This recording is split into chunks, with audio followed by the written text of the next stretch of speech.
Marjorie is the local WI leader and she breeds pug dogs. She's a large, robust lady, always wears a tweed suit, cream blouse buttoned right up to the neck and sensible brogue shoes. This is her story, entitled I Did It My Way by Frank Sinatra. The old tarots for me then, Flora? Asked Alice. This particular afternoon they were both enjoying a well-earned break from clients. Well, that sounds like a mighty fine idea. We haven't done that for ages. I'll tell you what, you put the kettle on whilst I get my cards. A few minutes later, settled at opposite ends of the kitchen table, the well-used teapot filled with Earl Grey, Flora began shuffling her cards. Cooey, anyone at home? Only me. Can I come in? I'll just ask Henry to sit outside here. Can't stay long, you see. Places to go, people to see. You know how it is, cried the familiar, well-bred voice of Marjorie Philpott. Alice automatically rose to collect another cup and saucer from the dresser, whilst Flora tidied up her cards, clearing a space to enable Marjorie to join them. Yes, come on in. Your timing is impeccable. We've just this minute sat down to have some tea. Here you are, hun, said Alice. Now, so what can we do for you? You look as though you're on a mission, said Flora. This was the norm for Marjorie, as she was in charge of most village activities. With her great organisation skills, the villagers were only too happy to pass the responsibilities to her, knowing she would oversee everything. As usual, she had her trusty clipboard tucked under her arm, pen attached, ready to make notes at a moment's notice. Now, as I'm sure you're both aware, my dears, it's the village fete in 2 months' time. Yes, Mummy won't be long now, Henry. Could he possibly have a drink, please, Alice? Hate to ask and all that, but he's probably parched after that long walk we've just had. Oh, bless you. Now, where was I? Oh, yes, the fate. Fate worse than death, eh? What? She roared loudly. Anyway, back to the business in hand. I came to see you both to ask if you could possibly see your way clear to offering your services. And I wondered if perhaps you, Alice, would put up some treatments for raffle prizes, and you, Flora, could do some readings for us on the day. We'd pitch a tent for you and have some signs outside, you know, the sort of thing. Oh, I say, that's strange. Me calling to ask you this when you have the cards out already. I've never spotted them before. Do hope I haven't interrupted anything. No? Good. I've never been quite brave enough to have those done myself. Bit of an old scaredy cat, really, if truth be known, she ended, smiling almost apologetically. Of course, we'll be only too glad to help out Marjorie. No problem, is it, Alice? Said Flora. Not at all. It'll be good fun. Anything to boost the coffers. What darlings you are! Naturally, one doesn't want to appear too presumptuous, but I had rather hoped I could rely on you two. And as she halted momentarily to draw breath, Marjorie glanced at the tarots laying face up on the table. I say, Flora, your cards really are the most fascinating design. Would you mind awfully if I looked through them? Help yourself.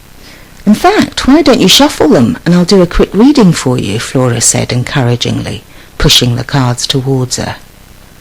Oh, I don't know if I could go that far. What do you think, Alice? I'm a bit of an old fearty breeks, as they say in these parts. Still, can't do any harm, can it? Oh, go on then, what do I have to do? She asked. Well, would you like me to leave? No problem for me to hop off and do something else if you want a private reading, inquired Alice. Oh, good Lord, no. Wouldn't dream of it. In fact, I'd prefer it if you stayed. Moral support and all that. Gosh, you make it sound like a visit to the dentist, Marjorie.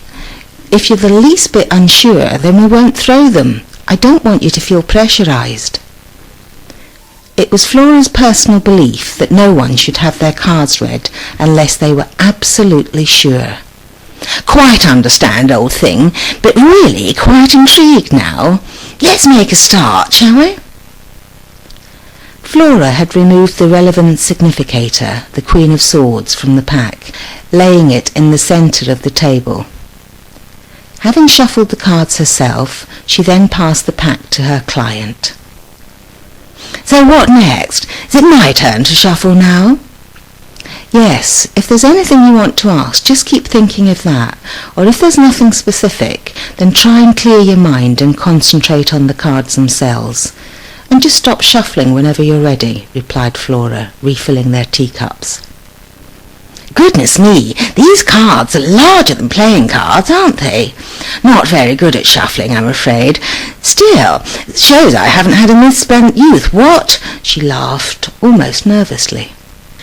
A look of total concentration overtook Marjorie's face. She then placed the cards face down, all the while looking at Flora. "Lovely.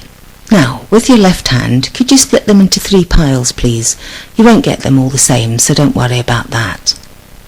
The reading had begun.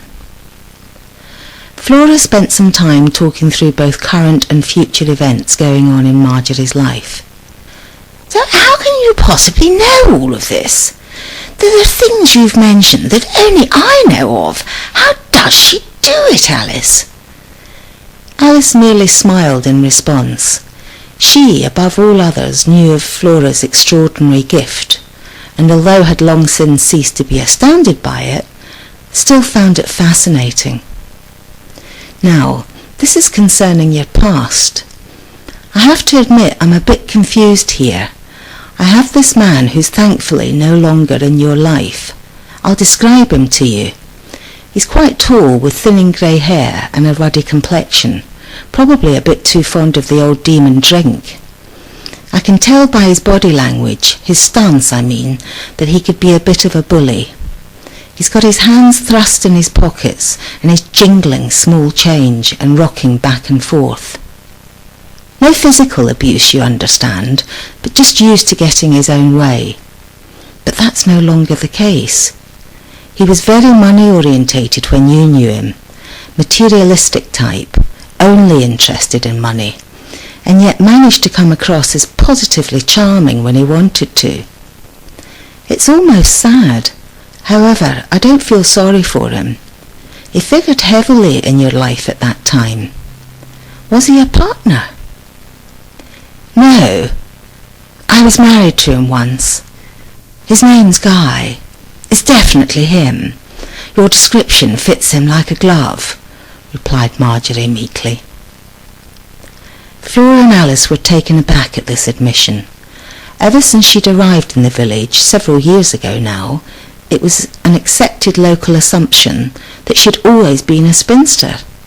She'd never once expressed a liking or indeed any form of interest in a man, preferring to lavish her attention on her dogs, especially Henry, at which point her hand almost distractedly stroked the dog's head. Alice, having suspected that the reading might take this turn, had risen from the table a few moments previously and brought Henry into the kitchen.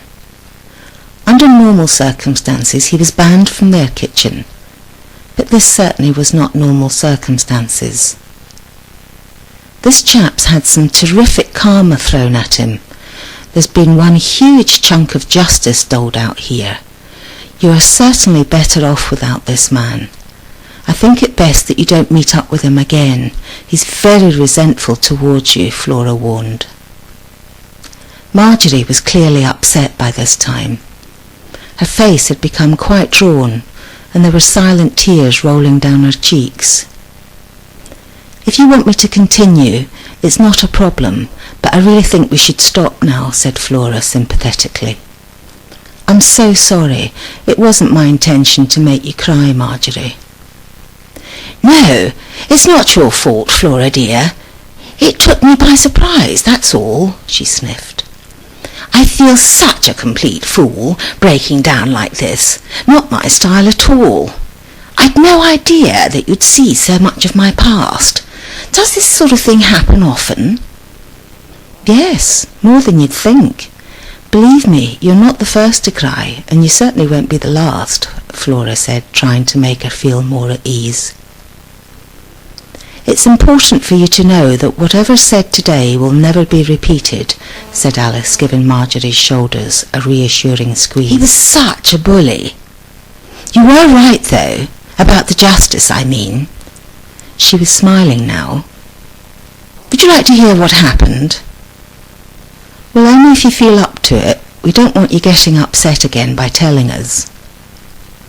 "Let's make some fresh tea, and I'm sure I can find some titbit for Henry here," suggested Flora. "Whilst you're organising that, just stay where you are, Marjorie, and I'll give your shoulders a quick massage. Get rid of some of that tension for you, cherub." "Ah, that feels so much better. Thank you, Alice. One doesn't realise how tense one is until one has something like that done," said Marjorie. She took a welcoming sip from her tea. Flora and Alice sat eagerly waiting for their guest to continue. Politeness refrained them from asking her to get on with it.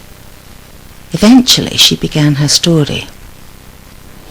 "It's probably best to start some 25 years ago, when Guy and I first met.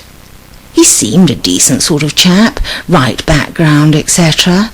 We had the usual 1-year engagement, followed by the traditional white wedding, my parents' insistence. All very grand, me in my meringue dress, 6 bridesmaids, and of course a page boy. It wasn't until we settled down after our honeymoon that he began to show his real character.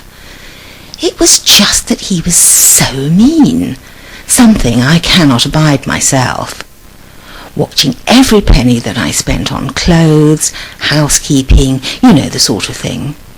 I simply had to account for everything, all very tiresome.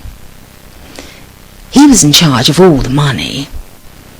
Occasionally he'd ask me to sign official-looking papers. I must admit I was a bit lax on that score, as I didn't check what I was signing. I merely accepted that he was more astute with money than I was, and left all the financial arrangements to him. It was quite early on in the marriage, I recall, that I started noticing changes in his behaviour. It was little things at first. For instance, he began to arrive home later, saying he'd stop by at the local wine bar to have a few drinks with his work colleagues. Next, it was golfing, Saturdays and Sundays. With so much time on my hands, I thought it would be nice for me to have a dog. And at that time I was particularly keen on Labradors. When I broached the subject with him, he flatly refused, said something about the hairs everywhere, despite the fact that he wasn't at home enough to notice. And there's the cost of the feeding and of course the vet's bills. I tried my best to cajole him, but he wouldn't budge. And I resigned myself to the fact there was to be no dog. When I first noticed the old classic, you know, lipstick on his hanky, I thought it was a passing thing. Then the old sleeping arrangements changed. We began with changing to single beds, his excuse being that I was a restless sleeper and I kept him awake, tossing and turning. Then over time he decided that he wanted separate rooms. Silly really, looking back. I never actually told him what I wanted. I agreed to it all. I was pretty miserable at this stage, I can tell you. A letter arrived one day, addressed to me. And upon opening it, I was aghast at the contents. It was an anonymous letter, one of those signed from a well-wisher, frightful thing. It stated that Guy was having a relationship with this woman, and that they were planning to go off together. Even though I'd guessed he'd been having affairs for some years now, to see it in black and white was very upsetting for me. I hid the letter in my room and decided not to confront him. Yet. I didn't know what action to take, you see, and I'm a great believer in that old Yorkshire saying, when in doubt, do nout. Over the next few days, several plans popped into my head, some totally ridiculous, others so nasty that I knew I couldn't have carried them through. I even plotted how best to kill him, but decided I really couldn't have borne prison, so that wasn't an option. I must admit, though I do say it myself, my attitude towards him hadn't changed, and he was completely unaware that I'd found out about his mucky little affair. Then it struck me one day that I would look in his safe. I went into his room and after some scrabbling around found his keys. When I opened the safe I was somewhat confused. There were stacks of share certificates, worth a considerable amount of money, all in my name.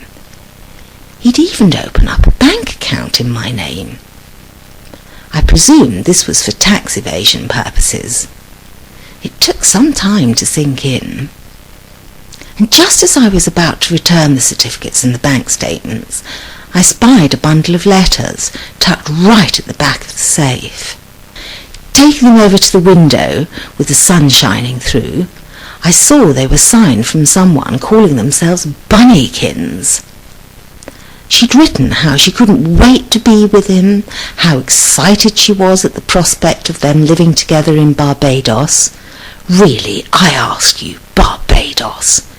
He'd always claimed that he had no interest in living overseas. But it did mean the anonymous letter was true. He was planning to go off and leave me. Not only leave me, but leave me destitute too. It was then that I decided something had to be done. The worm had turned.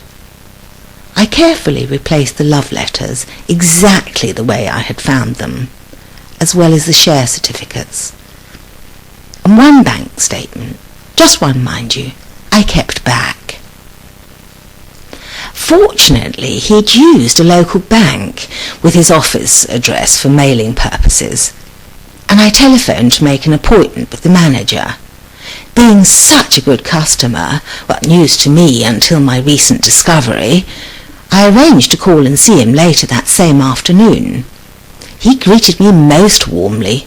Well, he would do, considering the vast amount of money I had on deposit. He confirmed that I was indeed the sole account holder. And with that I thanked him for his time and left his office. On my return home, I replaced the bank statement with the others in the safe.